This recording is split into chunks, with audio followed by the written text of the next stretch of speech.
entah berapa lama kita mau turun, itu kabut tiba-tiba nongol lagi ya, ngumpulin semua. Dan pas awalnya kan kabut doang, ini ada suara kuda, dan kakek-kakek itu nyuruh kita jongkok. Jadi pas kita sambil jalan itu ada suara, itu baru baru datang itu udah disambut. Itu ingat banget, pas itu gue datang sampai sana itu habis zuhur, jam 1-an lah. Itu ada suara nangis sama minta tolong, itu suara cewek.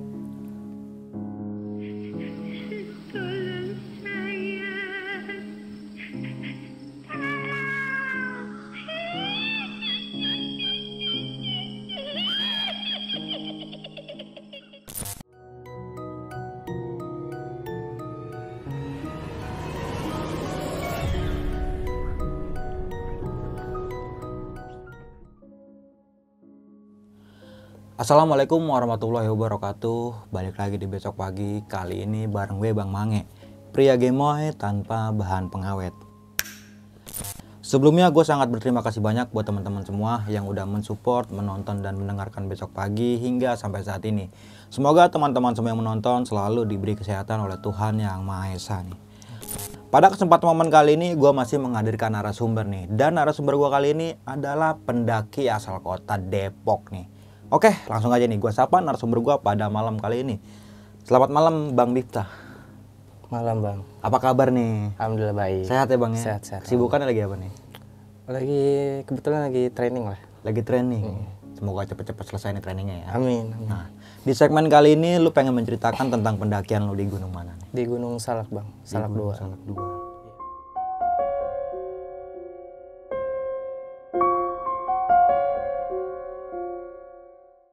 Nah, lu simak video ini sampai habis teman-teman semua, karena Bang Miftah ini akan menceritakan sebab dan akibat kenapa dia dan rombongannya bisa diteror oleh makhluk yang tak kasat mata seperti itu.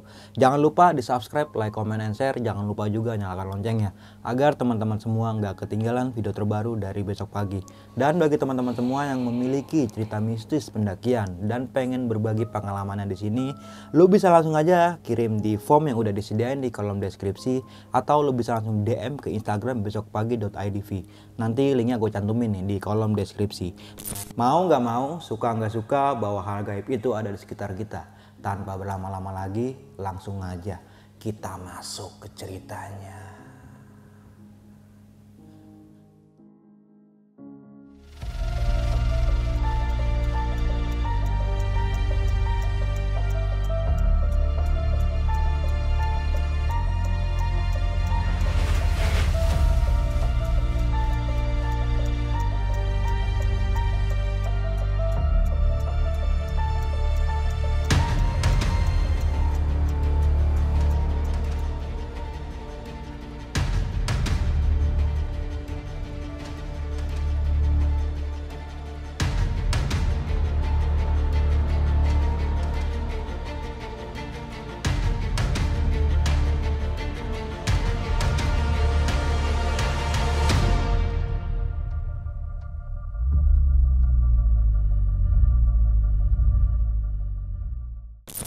...2018 nih, Gunung Salak 2 via Arca Daumas ya Bang? Iya, Arca Daumas. Nah, gue baru dengar nih Bang, jalur Arca Daumas nih. Nah, kalau boleh tahu itu jalur legal apa ilegal sih? Ilegal lah. Ilegal ya? Iya. Mungkin per tahun sekian ya? Dan lu pengen menceritakan tentang pendakian lu di Gunung Salak nih. Bahwa saja Gunung Salak ini yang kita ketahui ya. Iya. Ya mistisnya itu nggak kaleng-kaleng ya Bang. Bukan main. Gokil ya? Gokil parah. Nah, lu mempunyai cerita mistis di tahun sekian nih. Nah, lu bisa ceritain nggak sih cerita mistis yang lu alamin ketika pendakian lu di Gunung Salak 2 ini? Oke. Silakan Bang. Jadi gue mulai cerita dari awal ya. Ini kejadian di tahun 2018 akhir. Ketika itu ada tugas broadcast untuk membuat video tentang alam. Nah, gue sama teman gue ini 3 orang itu memutuskan nyari video tentang alam ini yang daerah-daerah gunung terdekat. Nah, mutusin karena dekatnya lebih ke Gunung Salak, ya udah kita mutusin buat ke sana. Sebelum melakukan untuk pendakian ya, karena kan kita awam, belum tahu tentang gunung lah, istilah kata belum tahu tentang gunung. Di sini gue sama teman gue sempat search dulu di googling kayak gimana sih pendakian tuh kayak gimana, persiapannya apa aja. Dari situ kita siapin karena pas itu tenda nggak ada, karena ada yang salah satu teman satu orang itu rumahnya dekat dari sana, karena kita nggak nginep bolak-balik lah sampai 3 hari. Nah sebelum kita berangkat kita siapin dulu itu di rumah gua, satu orang nginep rumah gua. Pas besokan mau berangkat itu awalnya nggak ada kenapa-napa bang. Jadi kita sebelum berangkat itu sempat mengalami kejadian. Oke. Sempat mengalami kejadian. Entah pas itu kita berangkat itu pas banget hari Kamis. Hari Kamis berangkat. Kita berangkat pukul jam 9 pagi. Pas mau berangkat tiba-tiba lampu dekat kamar mandi itu pecah, meledak. Awal-awalnya tuh nggak kenapa-napa, normal kan. Terus kita nggak mikir yang aneh-aneh lah, mungkin koslet atau gimana, karena di semalam dinyalain terus, kita mikirnya ke situ. Nah pas itu kita udah rapi-rapi, kita jemput lah teman kita satu orang ini di daerah Bogor, jauh, rumahnya nggak jauh dari sana lah, Gunung Salak. Nah pas kita mau ke sana, gue sama temen gue yang bawa, di situ ada pasangan naik motor itu mengalami kejadian ketabrakan. Oke. Itu keadaannya gue nggak tahu kayak gimana keadaannya karena nggak sempat nolongin. Kita bawa barang banyak juga karena bawa kamera juga kan, bikin video takutnya terjadi ya kehilangan barang kan, nggak pengen gitu. Kita lanjutin lah. Pas itu di pikiran gue keingatan yang tadi kejadian ini gue keingatan, tapi sembari di jalan gue berusaha refreshing otak gue lagi kayak normal biasanya. Langsung udah kita nyampe ke rumah teman, di situ ngopi dulu sebentar kan, ngopi sebentar. Nah pas mau kita lanjut naik lagi, pas area jalan itu kayak kucing mati, tiba-tiba kucing hitam. Itu nggak dipikirin sama sekali. Abis itu lanjut lagi jalan, udah sampai sana di Gunung Salak, kita parkir lah di rumah warga, numpang parkir, izin sama warga sana, bilang mau bikin video tentang alam lagi tugas. Di sini udah masuk area Gunung Salaknya, dan pengalaman pertama lah disebut awam lah, kalau naik pendakian masih awam lah gitu. Dari situ gue jalan sama temen gue sambil video-videoin kan, pakai HP sebelumnya, video-videoin sampai nulis juga alam itu gini. Nah pas mau ke area Arca Domas, jadi satu orang temen gue ini tahu rutenya lah, yang udah lama di Gunung Salak, tahu tentang area Salak 2. Jadi pas kita sambil jalan itu ada suara, itu baru datang itu udah disambut. Itu ingat banget, pas itu gue datang sampai sana itu habis zuhur, jam 1-an lah. Itu ada suara nangis sama minta tolong, itu suara cewek.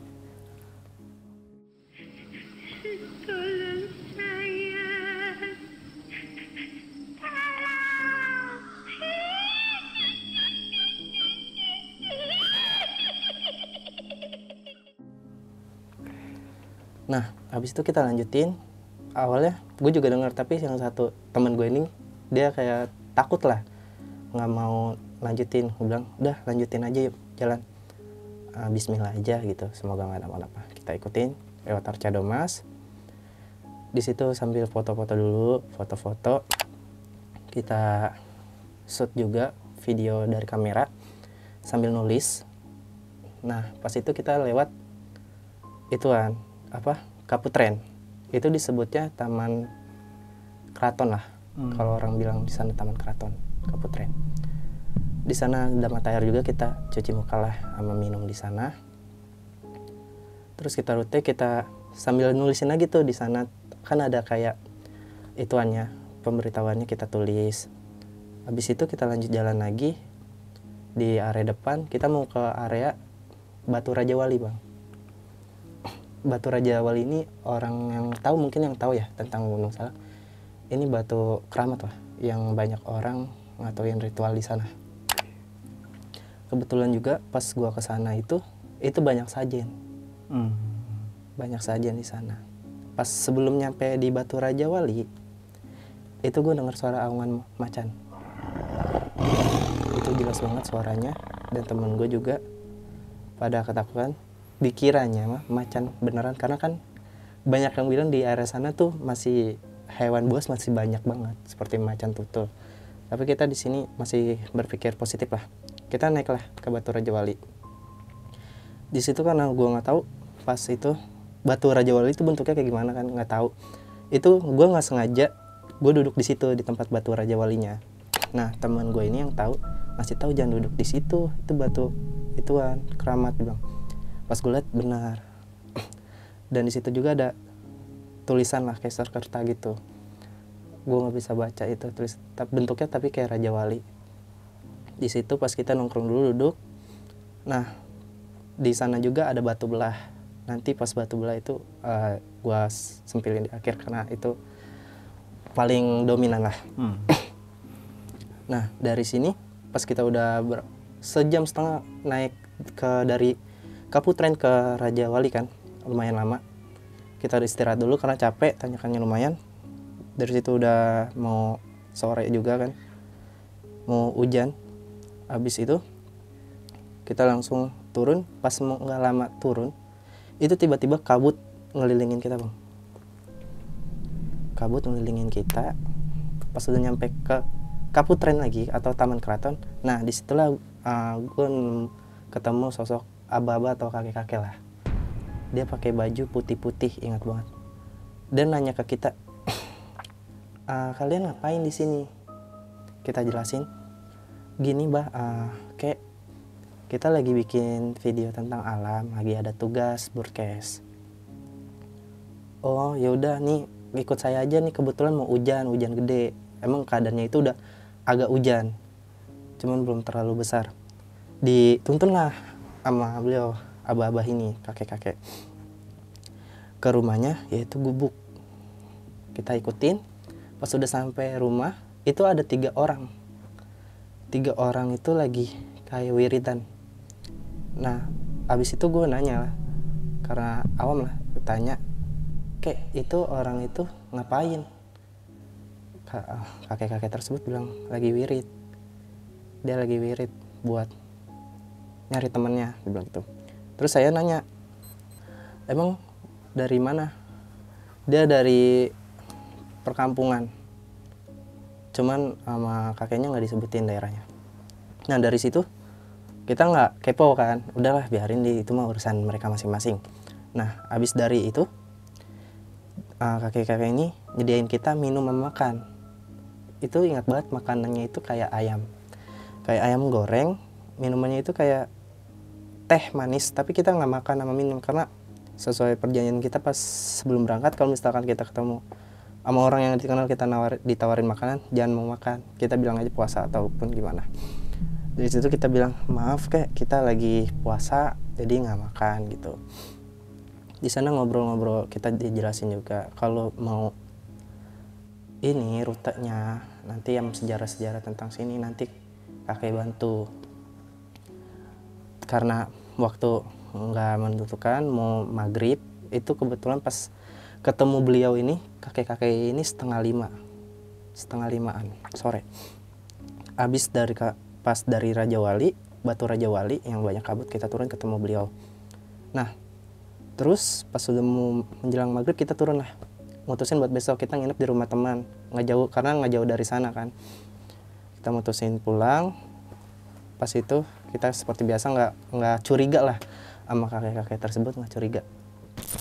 Sebelum lanjut ke cerita, untuk kalian yang ingin menjadi narasumber di Besok Pagi dan mempunyai cerita horor dalam pendakian, kalian bisa kirim cerita kalian ke Instagram official besokpagi.idv atau melalui email besokpagi.ch@gmail.com. Besokannya kita kesana lagi pagi jam 10 pagi, ingat banget. Pas udah 10 pagi kita ketemunya kakek-kakek ini, aba-aba ini, itu di Arcadomas, bukan di Kaputren lagi. Di Arcadomasnya kita ketemu, pakaiannya masih sama putih-putih. Nah dari situ kita dikasih tahu lah dari petilasannya ataupun tentang semua di sini, keraton, sejarah-sejarah di sana. Kita sambil nyatet yang dikasih tahu kakek ini. Terus habis itu kita jalan lah. Di setiap perjalanan itu dengar suara rintihan atau minta tolongin saya. Itu dengan ya, kata-katanya gini, tolong saya udah nggak betah di sini, tolong temuin saya. Itu suaranya cewek. Ada suara cowok juga kayak gitu. Teman saya juga pada dengar kan, kita udah di sini udah mulai kayak merinding, kayak ketakutan lah. Pas itu kakek-kakek ini, abah ini bilang, udah jangan didengerin, nggak apa-apa, kita lanjutin aja. Kita jalan lagi rutenya ke Kaputren. Di sana ada mata air lagi. Kita disuruh ngambil udu di sana sama kakek-kakek. Abah itu ambil udu dulu Gi sana biar tenang. Kita ambil udu lah di sana. Namun pas kita ngambil udu itu tiba-tiba yang tadinya kakek-kakek di belakang kita tiba-tiba ada di depan kita. Kita nggak sama sekali dia ngelewatin kita. Itu gua sama teman gua 3 orang ini nggak ngeliat sama sekali, dia di depan kita. Kita sampai kaget, kok bisa, sampai nanya, lu tadi ngeliat kakek-kakek ke depan nggak, abah-abah yang ke depan? Perasaan tadi kan di belakang lagi duduk. Enggak ada yang lihat. Ya di situ udah agak kita mikir, wah ini jangan, tapi tetap udah biarin aja. Mungkin kita ngomong dalam hati, dia dengar kali. Cuman kita lanjut lagi. Pas kita bilang udah selesai wudunya, yaudah yuk jalan lagi. Kita jalan lagi dari Kaputren, naik dulu tuh ke tempat Raja Wali tadi. Di situ tetap masih ada sajen. Tadinya pas pertama saya ke sana, sajennya itu agak udah berantakan. Cuman pas ke sana lagi masih banyak, masih utuh Bang sajennya. Di situ agak lama, sejaman, sambil dia cerita tentang dulu orang banyak yang kesini buat minta sesuatu, dia bilang gitu, kesaktian ataupun apa itu, kekayaan, pada minta kesini. Nah terus kakek-kakek itu nunjuk ke batu belah, dan ini batu belah ada orang yang kata itu sompral, ngomong nggak sopan lah di daerah sini, dan nginjak-injak batu Raja Wali ataupun ngebuang sampah atau putung rokok sembarangan. Terus dia penasaran sama batu belah itu, pas masuk orang itu nggak bisa keluar lagi. Dibilangnya kalau misalkan nggak punya kemampuan lebih ataupun nggak punya keturunan, asal masuk itu nggak akan bisa keluar lagi sampai kapanpun. Dibilang istilah kata itu masuk portal alam gaib Di batu belah ini? Iya, dia bentuk batunya, batu belah ini kayak gua tapi agak sempit, ukurannya segini, cuman ada space buat masuk. Cuman kalau orang yang hati kotor kata beliau, hati kotor, punya rencana yang enggak macam-macam ataupun jahat lah, hatinya jahat, buruk, sama omongan yang enggak senonoh, ketika masuk itu nggak akan bisa keluar lagi. Dia bisa keluar, cuman tapi tempatnya beda di situ. Dari situ kita cerita, itu hampir sejaman di situ. Nah, entah berapa lama kita mau turun, itu kabut tiba-tiba nongol lagi ya, ngumpulin semua. Dan pas awalnya kan kabut doang, ini ada suara kuda, dan kakek-kakek itu nyuruh kita jongkok. Kita jongkok lah, ngikutin kakek-kakek tersebut bilang jongkok, kita ikutin jongkok. Itu 15 menitan, kita lumayan pegel lah itu jongkok. Pas udah selesai, lanjut kita tadinya mau ke Curug Ciputri, cuma nggak jadi karena akses ditutup. Kita turun ke tempat gubuknya lagi, ke gubuk kakek-kakek tadi. Habis itu kita nanya, kayak tadi kok ada suara kuda, kenapa kita suruh jongkok? Nah dari situ diceritain, dulu ada salah satu pendaki, dia kayak nantang gitu, ketika ada kabut, ada suara kuda, dia nantang dan dia berdiri. Pas itu hilang orangnya, dan teman-temannya tuh khawatir. Ketika itu saya bantulah, mungkin cap astagfirullah berapa kali, 7 kali dia bilang gitu. Habis itu dia dongol lagi dengan keadaan linglung. Dari situ, nah kita ke gubuknya lah. Pas itu hujan lagi kan. Nah saya bingungnya itu, ini kok orang yang 3 orang ini masih ada di sini. Oh yang kemarin itu ya? Iya yang kemarin, kok masih ada di sini. Saya mau ngeliat mukanya itu nggak bisa, karena mereka itu di pojokan. Masa saya harus begini kayak nyamperin ke depan? Saya juga ngargain, tahu sopan lah. Kita bilang, saya sampai nanya kan ke itunya, kok orang itu masih di sini? Iya, dia udah lama di sini, semingguan, dia bilang gitu, untuk nganuin temennya kembali. Terus saya nanya, temennya kembali berarti salah satu mereka ada yang hilang? Iya, kakek-kakek tersebut bilang iya kan, mengiyakan, iya, karena ulah mereka sendiri. Ulah mereka sendiri. Dari situ terus kakek-kakek tersebut bilang ke kita, kamu beruntung karena kamu, hati kalian tuh pada bersih semua, nggak kayak mereka. Dan kakek-kakek tersebut nunjuk gitu. Dari situ kita bilang makasih kan, makasih ke kakek-kakeknya. Terus kakek-kakeknya itu bilang ada lagi yang mau ditanyain tentang tugasnya, masih banyak ya, kemungkinan besok kita kemari lagi karena waktu mepet, karena kita kalau nginep nggak bawa persiapan karena kan baru pertama kalinya mendaki ataupun nyobain ngerasain di gunung lah. Kita pulang lah besok. Nah pas kita malamnya kita ngerunding sama teman-teman, lu ngerasain aneh gak sih dari awal datang pas kejadian sampai hari ini ada 3 orang itu, terus ada suara, lu ngerasain aneh gak sih? Kita juga semua iya ngerasain, kayak kita kayak ngomong sama orang yang gak ada gitu. Teman-teman bilang gitu. Tapi ya udahlah, mungkin orang sepuh udah di sana udah lama. Namun kita masih berpikiran positif lah, nggak negatif. Paling kita mikir paling orang sana udah lama lah yang udah tahu semua tentang area sana. Lalu kita nggak bisa tidur bang, semalam itu nggak bisa tidur mikirin itu. Pas kita tidur itu kita mimpi semua pada rata mimpi ular. Itu kita mimpi ular. Dari situ kita bangun, padanya langsung keringatan semua kan. Lu pada kenapa? Gue mimpi ular. Yang lain sama ular juga. Ini tanda apa nih?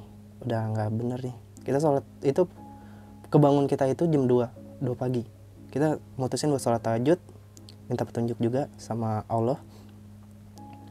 Besokannya kita lanjut lagi. Nah besok hari terakhir kan, karena besok kita mau bisa kirim berkasnya. Habis itu ketemu lagi sama dia, cuman nggak di Arca Domasnya. Kita nyari-nyari itu di Arca Domas Kaputren nggak ada, tapi di Batu Raja Walinya dia lagi duduk kayak betapa gitu. Pas kita cari-cari tuh sambil videoin, kita shot kan pakai kamera digital. Itu kita ingat kita ngecas kan penuh 2 baterai. Pas kita lagi shot itu kamera mati kayak nggak diizinin buat video gitu. Terus kita ganti baterai lagi, sempat nyala cuman mati lagi. Kita ulangin lagi, itu kamera nggak nyala sama sekali. Terus kita bingung kan, pas kita pakai kamera HP itu ngeblur kamera, kayak gambarnya nggak begitu jelas. Lalu yaudah kita mutusin buat jalan aja sambil nyatet lagi tentang di sana. Kita rutenya sama yang kemarin ditunjukin. Nah pas di Batu Raja Walinya kita mau naik ke atas, dari situ teriak, minta suara teriakan tuh, minta tolong kencang banget itu kita dengar. Kita mau turun tapi tiba-tiba langsung disuruh naik kan sama kakek-kakek itu. Dia teriak naik aja sini nggak apa-apa. Kita naik dah tuh, dia bajunya tetap sama putih-putih, tetap sama kayak yang pertama kita ketemuin. Dari situ kita udah was-was nih, semuanya udah ketakutan. Dan kakek-kakek itu bilang nggak usah takut, nggak apa-apa, tenang aja gitu. Bilang iya kayak gitu. Dari situ kita diceritain semua tuh asal usulnya dari orang tadi 3 orang itu. Mereka tuh sebenarnya hilang arwahnya, yang 3 tadi. Cuman di gubuk tadi itu dia kayak ngatuin wiritan buat nyari temennya. Jadi kalau dibilang sih rogo sukmo lah, untuk narik temennya, nyari. Yang tadi kalian dengar itu suara minta tolong itu temennya yang ada di rumah saya. yaudah kalian nggak usah mikirin itu, biar urusan mereka karena mereka yang perbuat lah. Terus kita jalan lagi, kakek-kakek itu nunjuk satu orang, kamu berani masuk situ batu belah?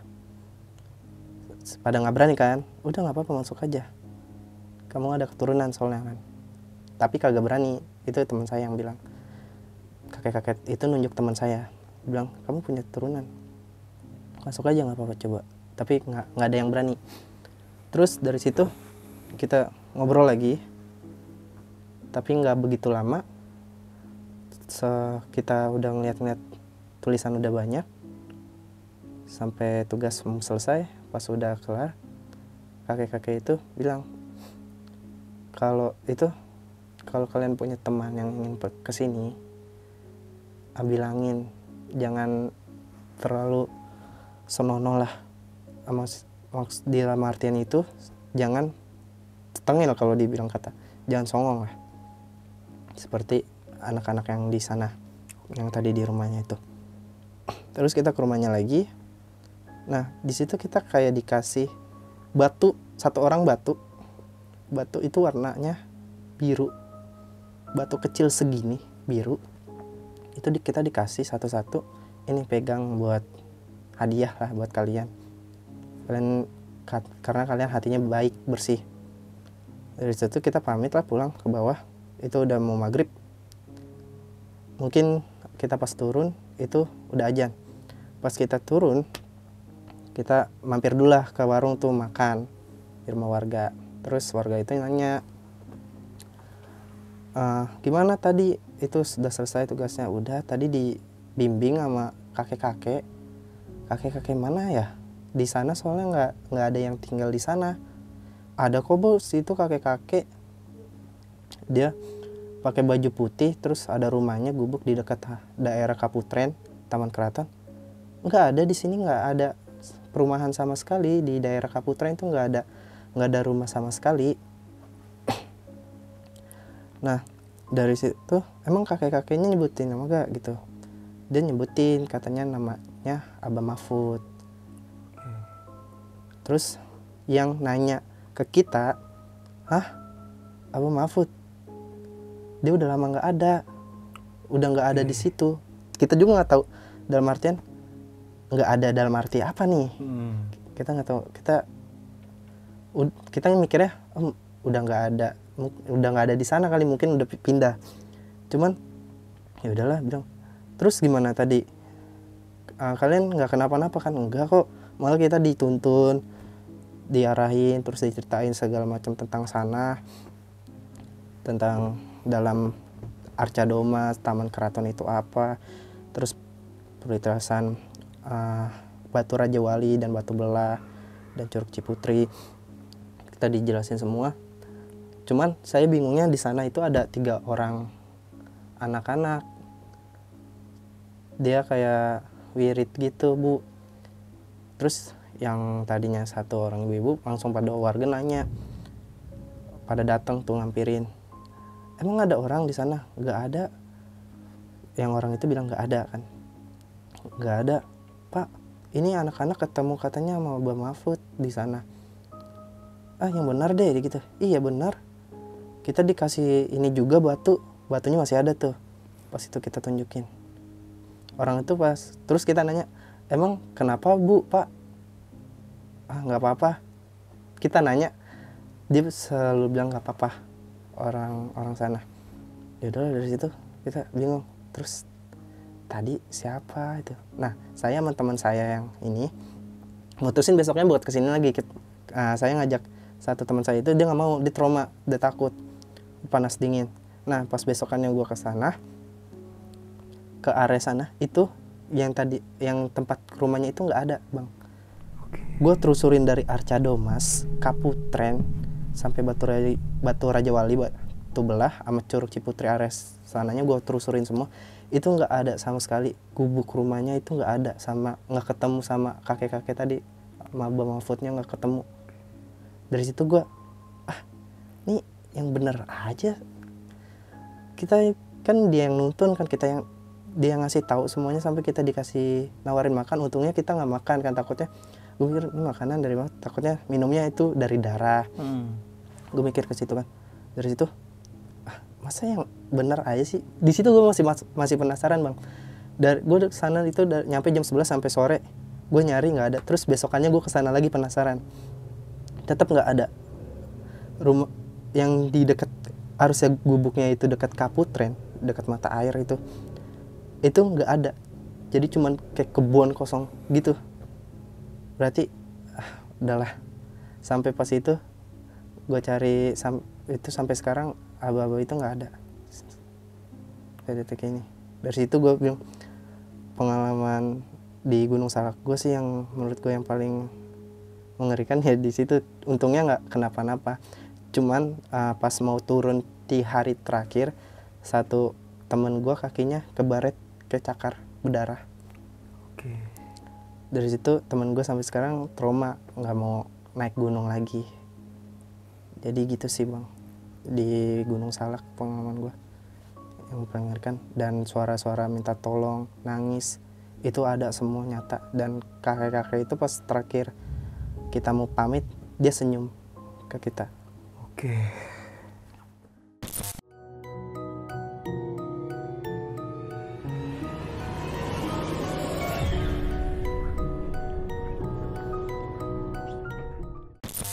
Oke, thank you banget ini Mita, lu udah pengen berbagi pengalaman pendakian lu ya. Mungkin ini disebutnya bukan pendakian ya. Kayak apa sih sebutnya? Explore flora dan faunanya tentang gunung kali ya. Kalau disebut masih pendakian setengah lah. Karena belum sampai puncak ya, Belum baru puncak. setengah jam. Tapi itu juga memerlukan waktu yang lumayan Jauh lama juga ya. lama juga. Dalam Dari- setiap perjalanan itu mungkin sejaman lah naik. Dari setiap yang tempat-tempat. dari tempat pertama, kedua, ketiga itu Agak terus jauh. menanjak gitu. Nah di sini yang gue mau pertanyain nih, di awal cerita kan, lu mendapatkan tugas nih buat apa? Buat vlog tentang alam ya. Tugas lah, Tugas lah ya, kayak gitu. catatan gitu. Tapi lu masih nyimpen gak sih catatannya atau dokumentasi gitu? Itu di sekolahan sih mungkin. Oh udah serahin semua ke sekolah? Udah diserahin sekolahan. Tapi kalau masalah video yang kabut itu masih nyimpen. Oh masih ada beberapa mungkin yang di handphone ya? Masih sama teman saya. Oke, Dia- tapi nanti kalau ada ya, kirim aja ya buat Siap, ini ya. Dan kalau bisa sih yang catatan itu sih kalau ini mah. Kalau ada ya.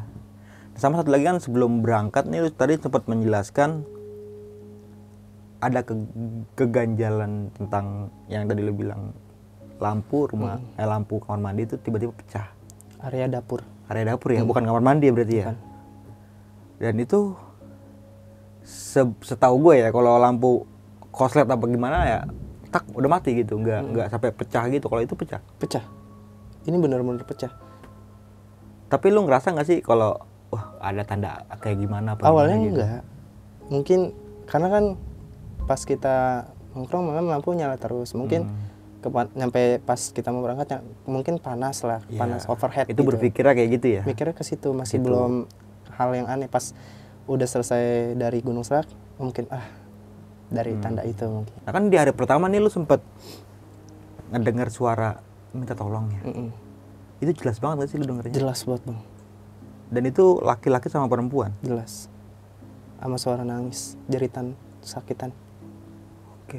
Dan ketiga teman lu juga mendengar itu. Mendengar. Semuanya dengar. Satu orang sampai dia karena takut banget kan sama hal-hal yang itu, dia sampai selalu jalan dempet terus. Sampai ada yang ngajakin pulang ya temen lu. Udah pulang aja kali gitu ya. Dan di hari pertama lu langsung ketemu sama abah ini ya. Pas sorenya, Pas sorenya dan pas keadaan setelah mau lu hujan. kulik kayak gitu dan lu mengetahui namanya. Boleh aja Mbah itu namanya Mbah apa? Mahfud. Mbah Mahfud. Pas di terakhir dia Pas ngasih di tahu. terakhir dari warga warung gitu ya. Enggak, bukan pas di warga warung, pas kita mau pamit, Abah Mahfud ini yang bilang sendiri. Kita nanya, Oh, namanya siapa itu? Abah Mahfud. Dia nyebutnya Abah Mahfud. Nah, di hari pertama ini kan lu sempet ngelihat ada 3 orang yang kayak wiritan gitu. Itu jelas banget apa gimana sih? Jelas banget. Cuman mukanya ini gue nggak bisa ngeliat bang, karena gubuknya itu nggak terlalu besar ya. Iya. Dia agak di Jadi pojokan kayak gini. kotak ini mungkin ya. Dia agak pojokan gini. Oke. Kepalanya nunduk sampai kayak wirid gitu. Nah, sama satu lagi nih. Lu sempat bertanya nggak terlalu kepo mungkin ya tentang perihal ketiga orang ini ya. cuma nanya itu siapa, dan Abah juga menjawab ya itu orang biasa sama kayak kalian. Lagi wiritan gitu, lagi mau nolongin temennya nih. Lagi mau nolongin temennya dalam artian temannya ini mungkin sukmanya dibawa apa gimana ya? Dia hilang sama jasadnya. Oke. Jadi 3 orang itu dibantulah sama Abah itu buat narik lagi Oh, sukmanya gitu. sama jasadnya. Oke. Berarti yang di sini ini cuma Jasadnya aja. jasadnya Kalau aja? dibilang. Kayak istilahnya disebutnya rogo sukmo lah. Ah. Kalau orang Jawa bilang. Dan Kayak itu gitu. dibimbing sama Abah Mahmud. Tapi ending kesini-sininya lu mengetahui nggak bahwa ternyata 3 orang ini selamat apa enggak nih? Enggak. Karena pas gua kesana terakhir, gubuk itu nggak ada. Pas terakhir gua mau pulang, orang 3 itu masih ada, lagi wirid. Oke. Cuman pas besokannya lagi gua sama temen gua kesana, itu gubuk udah nggak ada. Yang hari keempat ini berarti ya? Hari keempat ini gubuk udah nggak ada. Dan yang lu lihat itu cuma kayak kebun biasa aja gitu, kayak ya hutan biasa gitu. Iya, hutan biasa. Tapi lu masih ingat gak bahwa saja tempatnya emang di sini loh? Masih banget. Kayak pendoponya emang di sini loh. Iya, gitu. masih banget. Ngejauh dari mata air. Oke. Ngejauh dari taman karaton gitu. Dan itu nggak ada, Nggak hilang ada gitu sama aja. sekali. Nggak ada. Tapi seawalnya lu ketemu sama Mbah ini, sempat disuguhin makan ya sama minuman ya? Disuguhin. Dan lu nggak mau Nggak. itu? Gue karena dari orang tua juga bilang kan, kalau ada orang yang berkenan nawarin makan jangan pernah mau. Oke. Sampai sekarang gue terapin. Apalagi kalau dari perjalanan jauh kayak di hutan ataupun daerah-daerah yang nggak masuk akal lah. Tapi tadi lu gue tawarin kopi, minum nggak? Minum. Minum ya kalau kopi ya? Kan areanya Areanya berbeda ya iya, mungkin ya. Ini kan di berbeda. kota bukan di hutan ya. Mungkin kalau gue nawarin kopi di hutan lu nggak Di nggak pertengahan mau, hutan gitu kan. nggak mau gitu. Enggak. Jadi lu sempet apa sih setelah 1 hari, 2 hari, 3 hari dan lu mengeksplor itu semua ya, udah jadi nih tugas lu. Dan pas ketiga harinya nih yang menurut gua agak gokil sih, kayak aneh gitu. Lu sempat bertanya sama warga, di atas itu ada kakek-kakek ya yang bernama Mbah Mahmud. Mbah Mahmud ya. Warga itu yang nanya ke kita. Iya. Dibimbing sama siapa emang? Oke. Gitu. Kita jawablah. Dan situ semua Ada terbongkar lah nih ya. terbongkar. Dari situ kita apaan sih, kayak nggak mungkin lah. Kita masih pas di sempat warga bilang kayak gitu, kita nggak percaya. Karena jelas banget kakinya napak kok. Iya. Kakinya napak kok. Pas besokannya gua sama temen, jadi berdua, gua ajak satu lagi teman gua, tapi enggak, dia nggak mau. Dia udah trauma, terus sakit juga, panas. Yaudah, otomatis kita berdua ke sana, kita cari lah tuh sudut-sudut tiap rute yang itu, nggak ada sama sekali. Nggak ketemu ya? Ini di hari keempat ya berarti lu nyari nggak ketemu? Biasanya ya? itu kalau dia nggak di Kaputren Arcandoma sama di Batu Raja Wali, tapi Iya. nggak ada. Tapi nggak ada ya. Nggak ada sama sekali. Dan menurut Mbah ini juga dari tim lu ini hatinya bersih semua nih, nggak ada yang punya niatan jahat lah ya. Enggak. Dan alhamdulillahnya lu nggak sempat ngikut ke sono juga sih, nggak diajak dia gitu. Mungkin yang 3 orang itu ada yang iseng lah, narik sesuatu di sana tanpa izin. Oke, kayak nyari sesuatu, kayak Iya. ya penglaris apa gimana gitu mungkin ya. Mungkin ya, tanpa izin. Dan tapi sosok Mbah ini baik kan ya sama Baik. teman-teman lu juga? Baik. Maksudnya welcome lah gitu, nggak ada punya niat jahat gitu. Oke. Sebenarnya juga cerita ini gue nggak mau cerita sih, dilarang keras. Sama? Tapi sempat mimpi. Oh berarti sebelum ini sempat dimimpiin? Iya, sempat dimimpiin. Cuman pas seminggu yang lalu lah katanya, ya udah nggak apa-apa, ceritain aja. Oke, dan di sini juga buat berbagi pengalaman aja Iya. ya. Buat saja ya Setiap manapun harus jaga etika lah. benar. Di tempat Yang penting manapun. sopan dan santun ya. Iya, sopan santun nomor 1. Entah lu mau di dalam goa, mau di dalam hutan, tapi kalau lu sopan sih ya Iya. ya paling ada penampakan gitu ya hal biasa kayak gitu. No Nggak problem sampai lu nggak sampai diculik ke alamnya dia Iya. gitu loh. Karena mereka juga kan punya attitude lah, Nah, seperti kita. Sama juga ya gitu. Oke nih, thank you banget nih Mita, lu udah pengen bagi pengalaman pendakian lu di Gunung Salak ya, di tahun 2018. Iya. Dan setelah itu lu ada kegiatan naik-naik gunung lagi nggak sih? Belum ada sih. Belum ada. Mungkin tahun besok lah. Mau Berarti nyoba. sempat vakum nih dari 2018 sampai sekarang. Vakum. Mungkin karena kejadian itu Iya. ya. Waduh. Sampai terbayang-bayang. Karena Oke. aneh. Aneh ya? Aneh. Aneh banget sih. Oke, sebelum kita mengakhiri video kali ini, punya pesan-pesan nggak nih buat teman-teman semua?